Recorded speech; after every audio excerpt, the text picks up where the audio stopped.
The rain fell in sheets over Seoul that October evening, turning the city's lights into watercolor streaks against the darkness. In a modest apartment in Gwanak-gu, 26-year-old Min Sua sat beside her father's hospital bed, holding his weathered hand. The machines beeped steadily, a mechanical heartbeat that had become the soundtrack of her life for the past 3 months. Her father, Min Tae-jun, had once been a proud man. A hard-working employee at Honsung Construction, he'd spent 30 years pouring concrete and raising steel frames that shaped Seoul's skyline. But he would never see another sunrise from a construction site. The accident had taken that from him, along with his ability to walk, his savings, and very nearly his will to live. "Appa," Sua whispered, brushing a strand of hair from his forehead. "I got the job at the hospital. The one I told you about." Her father's eyes flickered open, clouded with pain medication, but still sharp enough to read the exhaustion in his daughter's face. She'd been working 3 jobs to pay for his care, the care that Honsung Construction had refused to cover, claiming the accident was due to his own negligence. A lie. Sua knew it was a lie. What she didn't know was the name of the man who had personally signed off on that decision, who had calculated that settling her father's case would set a dangerous precedent, who had chosen profit margins over a broken man's dignity. His name was Kong Ji-hoon. Across the city, in a penthouse that overlooked the Han River, Ji-hoon stood at floor-to-ceiling windows, his reflection a ghost against the glittering cityscape. At 34, he'd built Honsung into an empire. Ruthless efficiency was his trademark. Sentiment was a luxury he'd learned to abandon the day he'd taken over the company from his father at 25. Behind him, his son slept fitfully in the bedroom. 7-year-old Kong Min-jae, the only soft place left in Ji-hoon's hardened heart. The boy had his mother's eyes, because she was gone now, claimed by cancer 2 years ago. Since then, Min-jae had retreated into silence, speaking only when absolutely necessary, his childhood stolen by grief. Ji-hoon's phone buzzed. His assistant's message was brief. "The boy needs another psychologist. Dr. Choi resigned. He says Min-jae won't respond to treatment." The 5th psychologist in 18 months. Ji-hoon closed his eyes, feeling the weight of his failures as a father pressing down on his chest. He could command boardrooms and crush competitors, but he couldn't reach his own son. 3 weeks later, Sua reported for her first day at Seoul National University Hospital's pediatric wing. Her degree in child psychology had taken 8 years to complete, interrupted by her mother's death, financial struggles, and now her father's accident, but she'd finally made it. She'd been hired as a junior therapist, specializing in children with selective mutism and trauma-related disorders. Her supervisor, Dr. Park, handed her a file on her second day. "We have a challenging case," she said. 7-year-old boy. Selective mutism following maternal death. Wealthy family. Very private. The father has been difficult to work with. Sua opened the file. Kong Min-jae. The photo showed a beautiful child with sad eyes, too old for his young face. "I'll do my best," Sua said. What she didn't see was the second name on the file. The father's name, Kong Ji-hoon, CEO of Honsung Construction. Their first session took place in a warmly lit room filled with toys, books, and art supplies. Min-jae sat on a chair that was too big for him, his hands folded in his lap, his gaze fixed on the floor.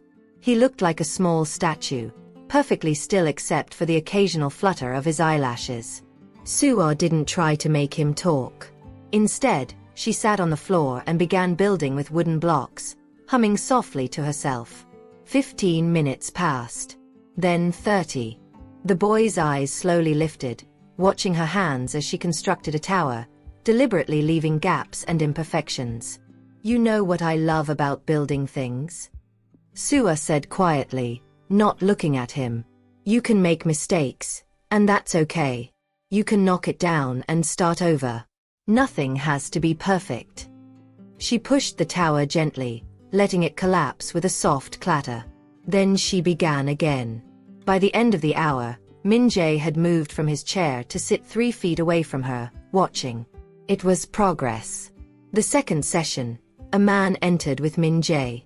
Tall, sharply dressed in a charcoal suit, with features that would have been handsome if they weren't set in such severe lines.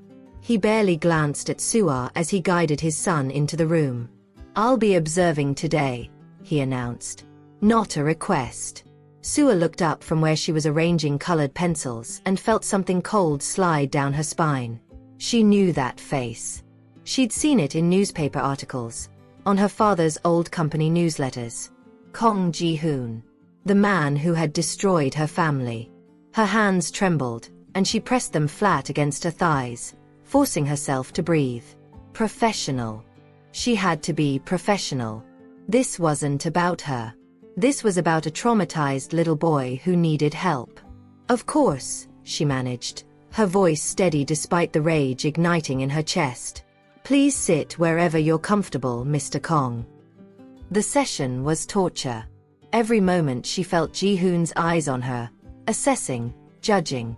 But she focused on Min Jae, on the way his small shoulders relaxed when she read him a story about a dragon who'd lost his roar, on the almost smile that tugged at his lips when she did funny voices.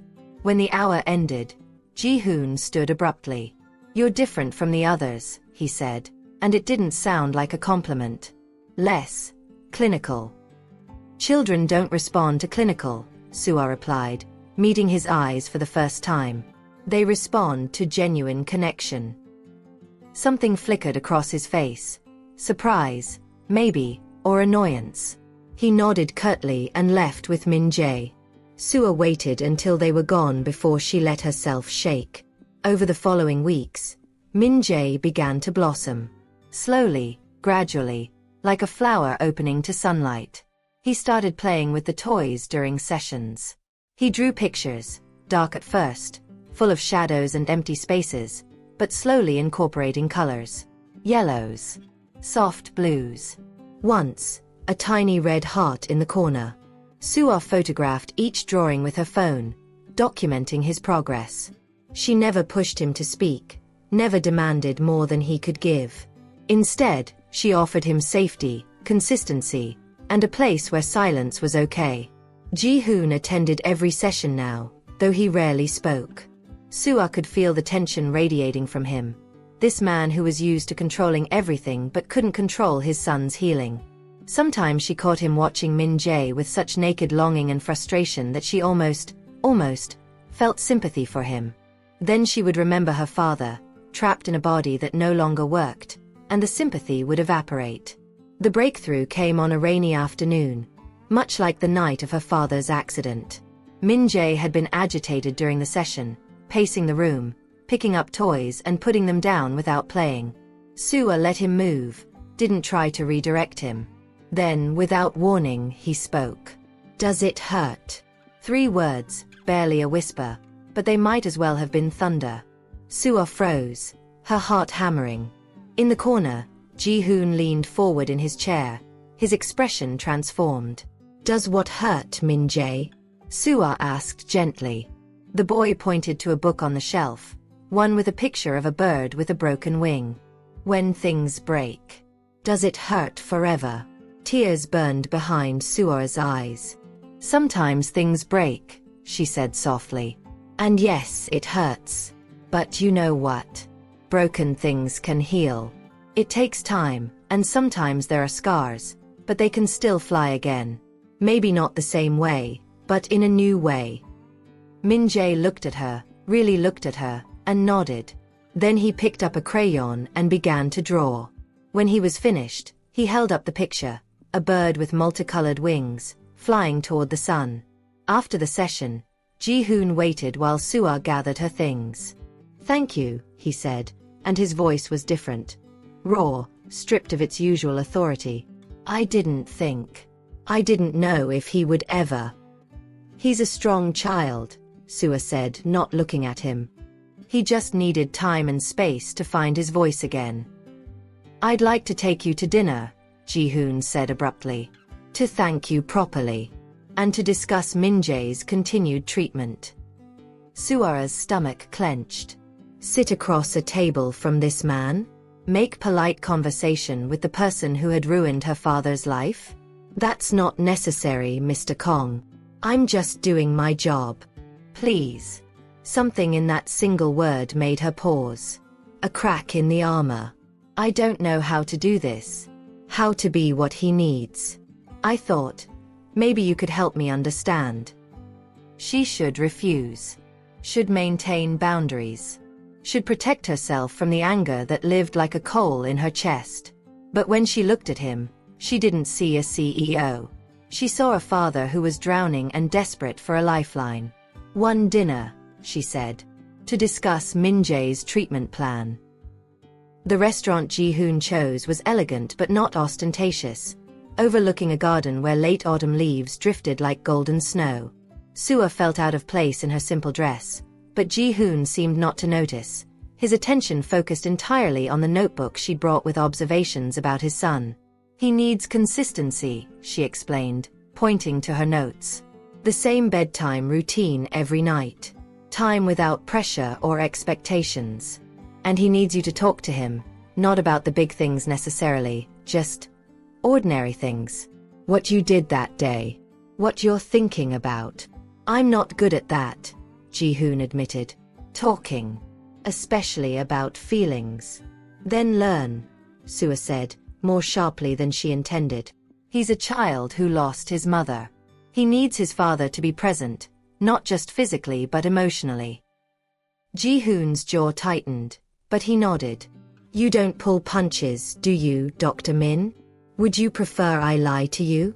Tell you what you want to hear instead of what you need to hear. A silence stretched between them, and then, unexpectedly, Ji-hoon smiled. It transformed his face, softening the hard edges, making him look years younger. No, he said. I wouldn't prefer that at all. Against her will, Sua felt something shift inside her. This was dangerous. She couldn't afford to see him as human, as anything other than the villain in her family's story. But over dinner, as he asked her about her approach to therapy, about her training, about what had drawn her to work with traumatized children, she found herself answering honestly. Talking about the children she'd worked with during her practicum. The small victories that kept her going.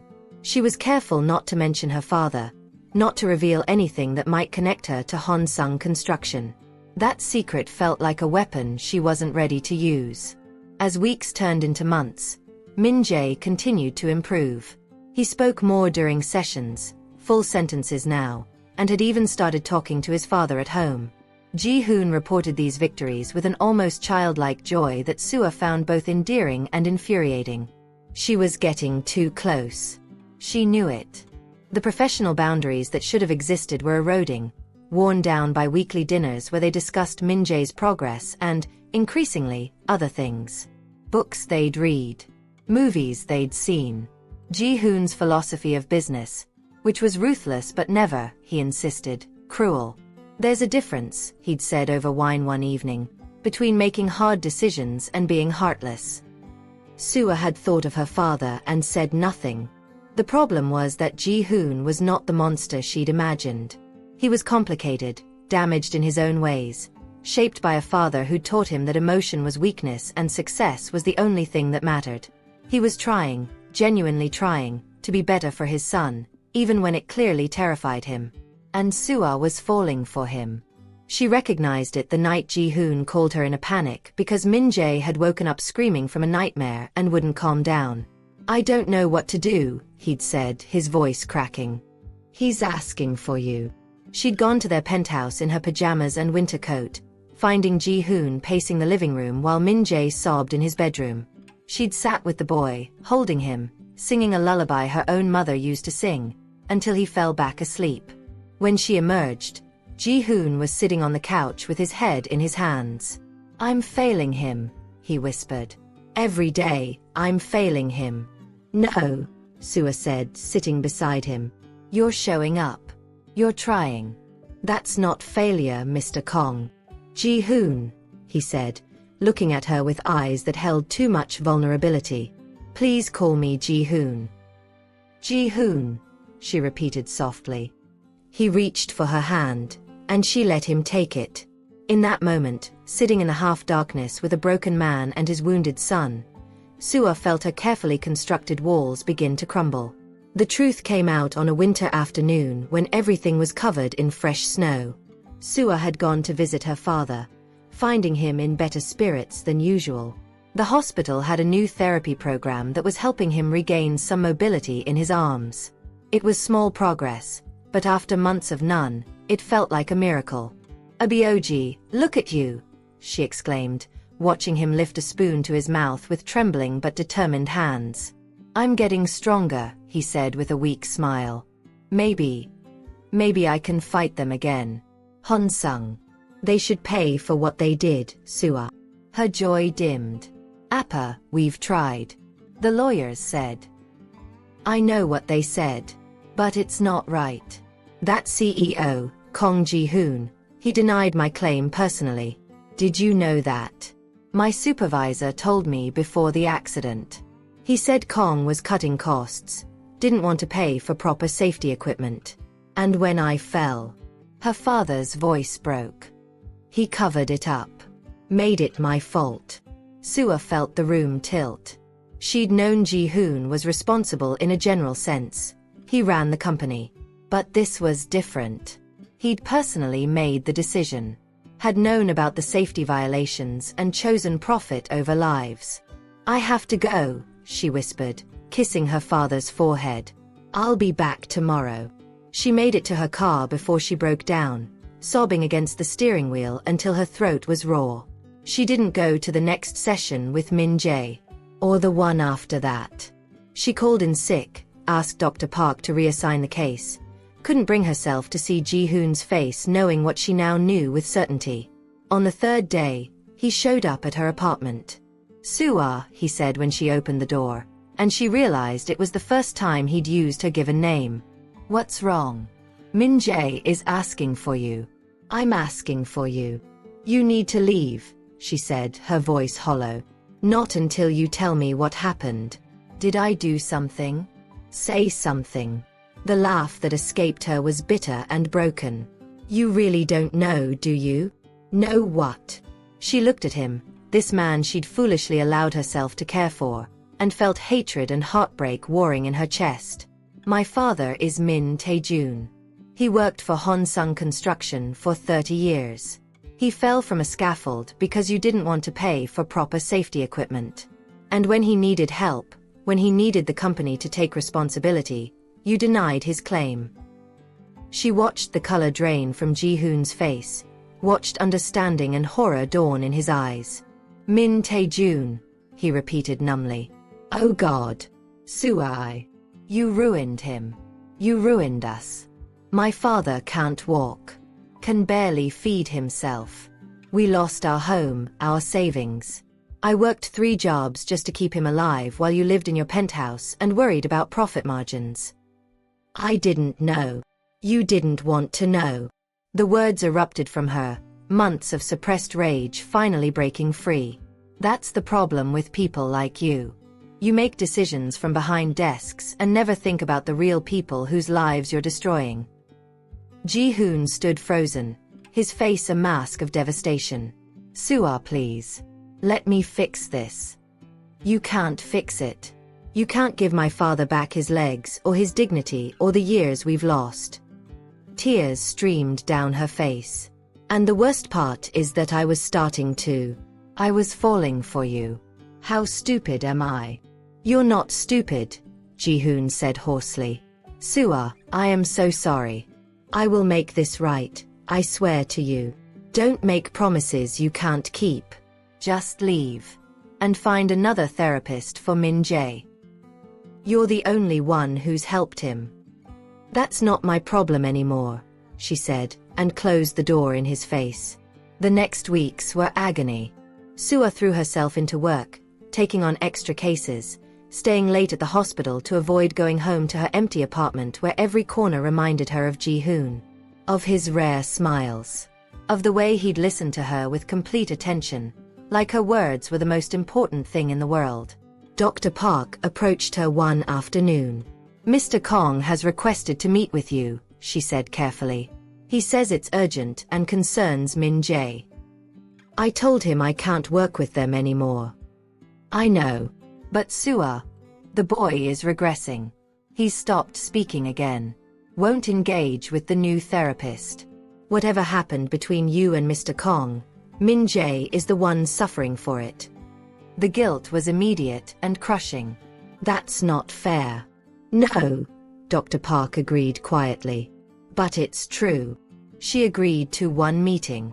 Just one, and only at the hospital where she could maintain professional distance. Ji-hoon arrived looking like he'd aged a decade. Dark circles shadowed his eyes. His suit hung slightly loose, and his carefully maintained composure was nowhere in evidence. "Thank you for seeing me," he said, sitting across from her in her office. "This is about Min Jae," Sua said firmly. "Nothing else." He's not speaking again. He won't eat properly. His teacher says he sits alone at recess. Ji-hoon's hands clenched into fists on his knees. He drew a picture yesterday. It was all black except for a small figure in the corner. When I asked him about it, he wrote one word: lost. Sua closed her eyes, her heart breaking for the little boy she'd come to care for so deeply. "Sua, I know I have no right to ask anything of you. But Min Jae, he needs you. Not another therapist. You're the only person besides his mother who's ever truly reached him." "I can't," she whispered. "Please." Ji-hoon leaned forward, his voice raw with desperation. "Name your price. Anything. I'll pay for your father's treatment. All of it. The best doctors, the best facility, anything he needs. I'll settle his case, make a public admission of Hansung's negligence, resign from the company if that's what you want. Just please don't punish Min Jae for my sins. This isn't about money, Ji-hoon." "I know. God, I know." He ran his hands through his hair, destroying its usual perfect styling. "After you told me about your father, I pulled his file. All of the files from that project. You were right. I prioritized the budget over safety.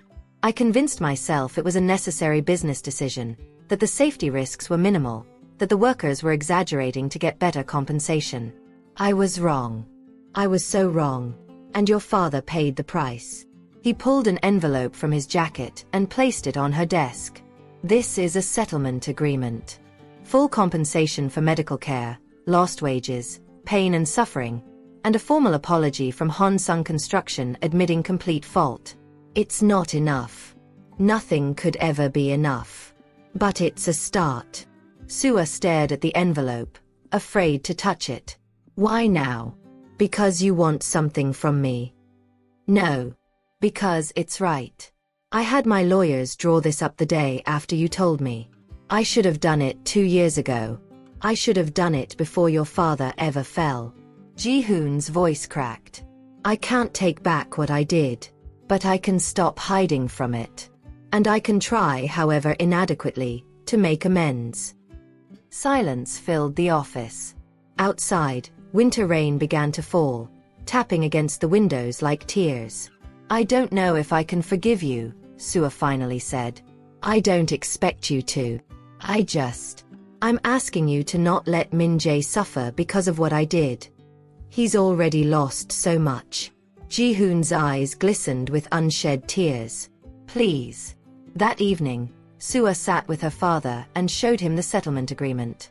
His hands shook as he read it, tears rolling down his weathered cheeks. "It's real?" he asked. "He's really taking responsibility?" "Yes, Appa." Her father was quiet for a long time. Then he said, "You care for him. This CEO." It wasn't a question. Sua looked away. "It doesn't matter. Suaya, look at me." When she did, her father's expression was gentle. "I've been angry for so long. So bitter. It's been eating me alive from the inside. But you know what I realized today, watching you avoid my question? Anger is exhausting. And it doesn't change the past. He hurt you.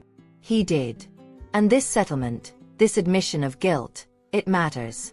It gives me back something I thought I'd lost forever, acknowledgement that I was wronged. But Sua, you're hurting too. I can see it.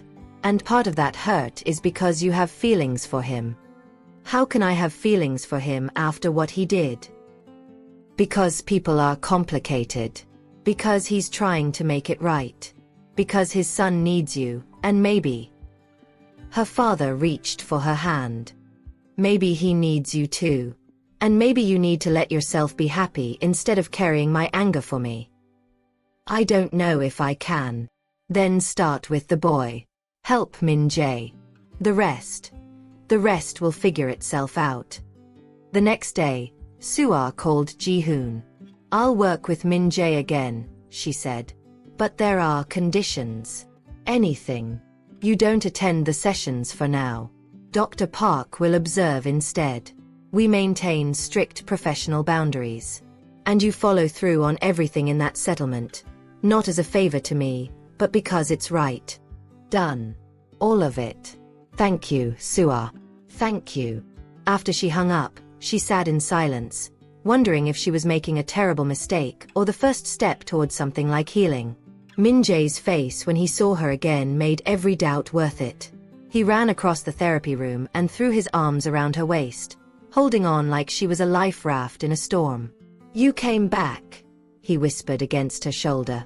I came back, she confirmed, stroking his hair. I'm sorry I was gone. They sat on the floor together, and Min Jae pulled out the black picture he'd drawn. This is how I felt, he said, pointing to the lost figure. When you weren't here. I'm here now. And Min Jae. Sometimes people go away for a little while, but that doesn't mean they stop caring about you. Sometimes they just need time to figure things out. Like my dad. Suah blinked in surprise. What do you mean? He goes away in his head sometimes. Even when he's sitting right there. But I think he's trying to come back. He tells me about his day now. He asks me questions. It's different. Tears pricked Suah's eyes. That's wonderful, Min Jae. I think he's sad though. He looks at your chair when you're not here. The way I look at Mom's pictures. Out of the mouths of babes. Suah pressed a hand to her chest, feeling her heart crack open. Over the following months, a routine established itself. Suah worked with Min Jae twice a week. The boy flourished, returning to his previous progress and then surpassing it. He made friends at school. Joined the art club. Started asking his father to read him bedtime stories. Ji-hoon kept his word about the settlement. Her father was moved to the best rehabilitation facility in Seoul. New treatments, new hope. He regained more mobility in his arms and could sit up on his own now.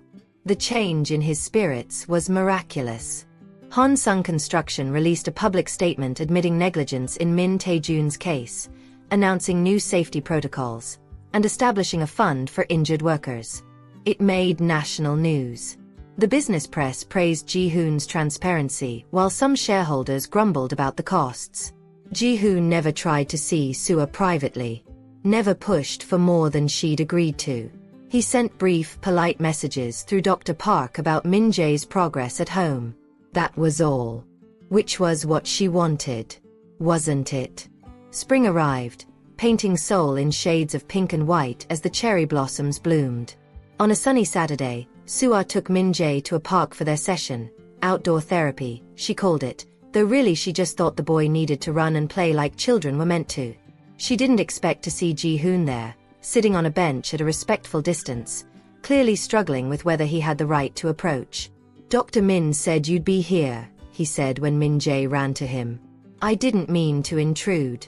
I wanted to see him happy. See you happy. He paused. You are happy, aren't you? Min Jae looked between them with the discerning eyes of a child who understood more than adults gave him credit for. Dad bought ice cream, he announced. Can Dr. Min have some too? I don't want to impose, Suah started. Please, Ji-hoon said quietly. Just ice cream. Just, let me thank you, properly, for giving me my son back. They sat on the bench while Min Jae played on the swings, ice cream dripping down their hands in the warm sunshine. It felt almost normal. Almost easy. He's doing so well, Ji-hoon said, watching his son laugh as he pumped his legs, going higher and higher. I'd forgotten he could laugh like that. Children are resilient. They just need the right support. So do adults. Ji-hoon turned to look at her. Suah, I know I don't deserve your forgiveness, but I want you to know that you changed my life. Not just because you helped Min-jae, but because you made me look at the consequences of my choices. Really look at them. I was hiding from responsibility, convincing myself that business was separate from humanity. You showed me that's a lie we tell ourselves to sleep at night. Ji-hoon. I've stepped back from day-to-day operations at Honsung, promoted my COO to CEO. I'm focusing on worker safety initiatives and trying to repair the damage I've done. He smiled sadly. Turns out being a father and a decent human being is a full-time job. Suah felt something loosen in her chest, a knot she'd been carrying for so long she'd forgotten it was there. I'm glad, she said. Really? And you? How is your father? Better. So much better. He's talking about learning to paint. Says he's always wanted to be an artist but never had the time. That's wonderful. They sat in comfortable silence, watching Min-jae play. Then Ji-hoon said, very softly, I miss you. Not just as Min-jae's therapist. I miss talking to you. Hearing your thoughts. The way you challenge me to be better. I miss you too, Suah admitted before she could stop herself. Is there any chance, in the future, that we could try again? Start over, maybe. Not CEO and therapist, just two people who might care about each other. Suah's heart hammered in her chest. The safe answer was no. The smart answer was no. But her father's words echoed in her mind. Maybe you need to let yourself be happy. I don't know, she said honestly. There's still a lot of hurt. A lot of history. I understand. But, she continued, maybe someday. When Min-jae doesn't need me as his therapist anymore. When enough time has passed. Maybe we could try being friends first. See where that leads. The smile that broke across Ji-hoon's face was like sunrise. I would like that. Very much. Min-jae ran back to them, breathless and beaming. Dad. Dr. Min. Watch me do the monkey bars. They watched together, and in that moment, Suah could almost imagine a future where the three of them were a family. Not yet. Not now. But someday. Healing, she'd learned, wasn't a destination. It was a journey. And maybe, just maybe, it was one they could take together. 6 months later. The gallery was small but elegant, tucked away in Insadong among art studios and tea houses. Suah stood in front of a painting, marveling at the bold strokes and vivid colors. Her father had done this. Her father, who 6 months ago could barely hold a spoon, had created this beautiful expression of joy and resilience. Suah. Her father called from his wheelchair, surrounded by admirers. His first art show. He looked younger, lighter, as if painting had given him back something the accident had stolen. She made her way to him, pride swelling in her chest.